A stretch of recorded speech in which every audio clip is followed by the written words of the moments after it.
শুধু পলিটিক্যাল না, আমরা আপনাদের সবারই মোটামুটি গুরুত্বপূর্ণ বিষয়গুলো নিয়ে একটা কথা বলার চেষ্টা করে থাকি। সেই জায়গা থেকে সে হয়তো কথা বলেছে, কথা একজনে বলতে পারে, মতামত দিতে পারে, নিবেন কি না নেবেন সে চয়েস ইজ ইয়োরস। সো এটা নিয়ে আই থিঙ্ক অন্য কোনো মতামতের কিছু নাই। তো আপনি ইতিমধ্যে জেনেছেন যে আমাদের আজকের মিটিংয়ে আমাদের 10 সদস্যর প্রতিনিধিদের মধ্যে আলোচনায় আমরা পূর্বে যে 166টি যে স্প্রেডশিট দেওয়া হয়েছিল এবং তার বাইরেও যে আরও বিভিন্ন বিষয়ভিত্তিক যে আলোচনা, সেই আলোচনাগুলো আমরা এখানে করেছি। কিছু কিছু বিষয় আমরা আজকে আলোচনা নিয়ে এসেছি। আর ওই 166টির মধ্যে যেখানে আমরা 127টিতে একমত ছিলাম, 15টিতে আমরা একমত ছিলাম না, 23টিতে আমরা আংশিক একমত ছিলাম, সেগুলোর জায়গা থেকে আমরা 8টিতে মোটামুটি একমত হয়েছি। তাহলে সেই দিক থেকে বলা যায় যে 135টাতে আমরা মোটামুটি একমত। আরও যে বিষয়গুলোতে আমাদের আংশিক দ্বিমত রয়েছে সেগুলো আমরা একটা বিষয় বলেছি যে আলাপ আলোচনার ভিত্তিতে অন্যান্য দলেরও মতামত নিয়ে যদি সেগুলোতে একটা ঐক্যমতের জায়গা আসা যায়, সেখানে আমরাও আমাদের মতামত থাকবে। একই সাথে আমরা বিশেষ করে ওই 166টির বাইরে যেমন আজকে একটা নতুন বিষয়কে আমরা তাদের দৃষ্টিতে এনেছি যে আপনারা জানেন যে আমাদের মাতৃত্বকালীন ছুটি 6 মাস থাকে, যদি এটা জনপ্রশাসন কমিশনের অন্তর্ভুক্ত। কিন্তু আমরা বলেছি যে যেহেতু স্বাভাবিকভাবে একটা বাচ্চার গ্রোথ এবং তার ব্রেনের বৃদ্ধি থেকে শুরু করে 2 বছর সময়টা গুরুত্বপূর্ণ, সেই জন্য অন্তত একটা বাচ্চা জন্মগ্রহণ করা থেকে 2 বছর পর্যন্ত আসার জন্য অন্তত মায়েদের ক্ষেত্রে যে আপনার অফিস সময়টা যেন অর্ধেক করা হয়, এটা আমরা তাদেরকে খুব গুরুত্ব সহকারে বিবেচনা করার জন্য জানিয়েছি। কারণ একটা ভবিষ্যৎ মেধাবী প্রজন্ম গড়ে তোলার জন্য অবশ্যই এই ক্ষেত্রে আমাদের তো একটু গুরুত্ব দেওয়া উচিত। এবং আজকের বিশেষ করে আপনার আলোচনার মধ্যে যেমন যার মধ্যে ছিল যে সংবিধানের মূল নীতির প্রশ্নে বহুত্ববাদের বিষয় নিয়ে যেহেতু অনেক ধরনের মতভেদ তৈরি হয়েছে, সেখানে আমরা বলেছি যে এখানে ধর্মীয় সম্প্রীতি রিপ্লেস করা যায় বহুত্ববাদের পরিবর্তে। সেখানে সংস্কার কমিশনের কাছ থেকেও আরেকটু বিষয় এসেছে যে তাহলে বহুত্ববাদ কিংবা ধর্মীয় সম্প্রীতি এটার পরিবর্তে অনেকের আলোচনা এই বিষয়গুলো উঠে এসেছে যে যেমন গণতন্ত্র, সাম্য, মানবিক মর্যাদা এবং সামাজিক সুবিচার, এইটুকুর বিষয়ে আমাদের ঐক্যমত আছে কিনা, এটাতে আমরা ঐক্যমত পোষণ করেছি। এবং সংসদের মেয়াদের ক্ষেত্রে আমরা 4 বছর করার দাবি জানিয়েছি, বা আগে থেকেও যেটা আমাদের প্রস্তাবে ছিল। সংসদ সদস্য নির্বাচন করার ক্ষেত্রে আপনার 25 বছর বয়সের পরিবর্তে আমরা 23 বছর বয়স করার দাবি জানিয়েছি। কমিশনের পক্ষ থেকে 21 তারা প্রস্তাব করেছিল। সেখানে আমরা বলেছি যে বাংলাদেশের বিদ্যমান শিক্ষা ব্যবস্থায় গ্রাজুয়েশন শেষ করতেই 22-23 বছর লেগে যায়। সো ন্যূনতম গ্রাজুয়েট শেষ করার আগে সংসদ সদস্য বা আইন প্রণেতা হওয়াটা বোধহয় সঠিক হবে না, সেই জায়গা থেকেও একটু অন্তত 23 রাখা যেতে পারে।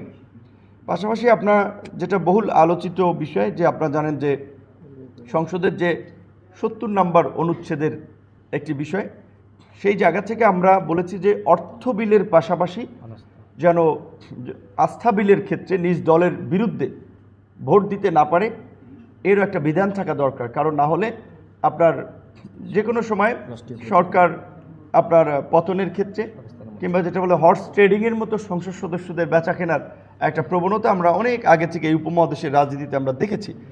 এইটার পাশাপাশি আপনার কমিশনের পক্ষ থেকে বলা হয়েছে এখানে সংবিধান সংশোধনীর বিষয়টাও যদি যুক্ত করা হয়, আমরা বলছি সেটাতেও আমরা একমত। এবং সংবিধান সংশোধনের প্রক্রিয়াতে একটা বিষয় আলোচনা উঠে এসেছে যে আমরা বলেছিলাম যে সংবিধান তো কোনো রাজনৈতিক দলের বিষয় না, এটা গোটা জাতির বিষয়, এর জন্য একটা জাতীয় ঐক্যমত প্রয়োজন। এবং সংবিধান যেহেতু পিপলস উইল, সেই ক্ষেত্রে রাজনৈতিক দলের পাশাপাশি এই পিপল বা জনগণের একটা সমর্থন থাকা দরকার। এখানে আমরা বলেছি যে এই পার্লামেন্টের 2/3 পাশাপাশি সব সংশোধনী নয়, কিছু গুরুত্বপূর্ণ সংশোধনী সেটা আর্টিকেলকে স্পেসিফিক করে দেওয়া যায়, সেই আর্টিকেলগুলোর সংশোধনীর ক্ষেত্রে আপনার একটা গণভোট হতে পারে, আমরা এই প্রস্তাবনাও দিয়েছি। এবং সবচেয়ে এই বিশেষ করে সংবিধান এবং নির্বাচন কমিশনের জায়গা থেকে আরও একটি গুরুত্বপূর্ণ বিষয় হচ্ছে আপনারা জানেন যে জাতীয় সাংবিধানিক কাউন্সিল, সেটা আমরা বলেছি যে বাংলা এবং ইংরেজি মিলিয়ে নামটা ওয়ার্ড দেখায়, যেহেতু জাতীয় সাংবিধানিক পরিষদ হতে পারে। আর ইংরেজিতে হচ্ছে ন্যাশনাল কনস্টিটিউশনাল কাউন্সিল, যে নামটার সংশোধন, যে জাতীয় সাংবিধানিক পরিষদ করা, এবং এই পরিষদকে আপনার কার্যকর করার জন্য এখানে যেটা বর্তমানে বলা আছে যে সাংবিধানিক কমিশন, অ্যাটর্নি জেনারেল, প্রধান বিচারপতি, 3 বাহিনী প্রধান, তাদের নিয়োগ এবং প্রধান উপদেষ্টার নিয়োগ। এখানে আমরা দুটো বিষয় অন্তর্ভুক্ত করেছি, যে প্রধান উপদেষ্টার পাশাপাশি অন্যান্য যে 15 কিংবা 20 সদস্য বিশিষ্ট যে সংখ্যক উপদেষ্টা পরিষদ হবে, সেইটা এই এনসিসির আলোচনার ভিত্তিতে হবে। শুধুমাত্র প্রধান উপদেষ্টা যে তার চয়েস মতো বাকিদেরকে অ্যাপয়েন্টমেন্ট করবে সেটা না। একই সাথে যেহেতু পুলিশ আইন শৃঙ্খলা পরিস্থিতি নিয়ন্ত্রণে একটা গুরুত্বপূর্ণ ভূমিকা পালন করে, 3 বাহিনীর পাশাপাশি পুলিশ প্রধানের নিয়োগটা আমরা এই জাতীয় সাংবিধানিক পরিষদ বা এনসিসিতে আমরা অন্তর্ভুক্ত করার আহ্বান জানিয়েছি। এখানে আপনার তত্ত্বাবধায়ক সরকার কিংবা আপনার এই নির্বাচনকালীন সরকারের মেয়াদ সংবিধান সংশোধন কমিটি এবং নির্বাচন সংস্কার কমিটি, দুইটাতে 2 ধরনের মত এসেছে। আপনারা জানেন, এক জায়গায় 3 মাস এক কমিশন বলেছে, আর এক কমিশন 4 মাস। আমরা বলেছি এটা 4 মাস করা যায়, এবং এই আপনার অন্তর্বর্তীকালীন সরকারের সময়ে স্থানীয় সরকারটা বা কেয়ারটেকারের সময় স্থানীয় সরকার নির্বাচন করাটা এই 4 মাসের মধ্যে অনেক ক্ষেত্রেই সম্ভব হবে না। তবে এইবারের ক্ষেত্রে আমরা বলেছি যে রাজনৈতিক ঐক্যমত তৈরি হলে স্থানীয় নির্বাচনটা এইবার করা যেতে পারে, কিন্তু এটা ওই যে 4 মাসের কিংবা 3 মাসের অন্তর্বর্তীকালীন সময়ের যে কেয়ারটেকার গভর্নমেন্ট হবে সেই গভর্নমেন্টের অধীনে এটা সম্ভব না।